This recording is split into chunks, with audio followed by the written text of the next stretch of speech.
Good morning, boys and girls. I have barricaded myself in behind all these cool books of the Bible, a new game we're going to be playing with the older elementary kids of sorting and learning about God's Word. And our younger elementary students have been learning about how Jesus was a boy.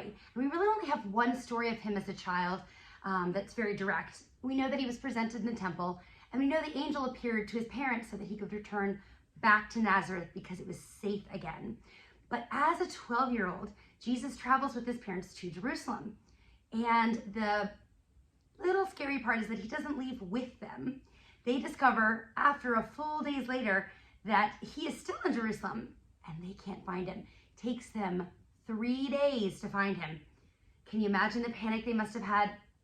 And they weren't sure where he was. But when they find him, he was in the temple talking about God's word with the leaders of God's people.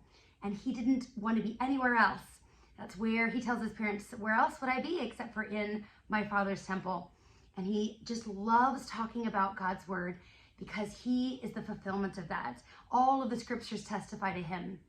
And as we begin our new year, I'm so excited with you guys to begin pouring in and learning more and more about God's word. And I hope that you ask your parents to read you stories about God's word. And I hope they take the time to do that, because there's nothing more important than learning about who God is through his revealed word.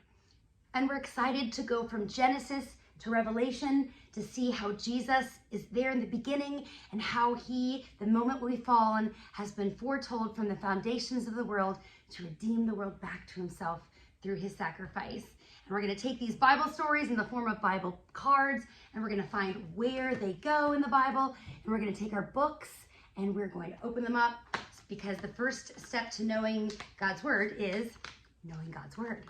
And we know that in the Bible story where Jesus is in the temple, it ends with, and Jesus increased in wisdom and in stature and in favor with God and man. I hope you guys have a good week. I'll see you next week.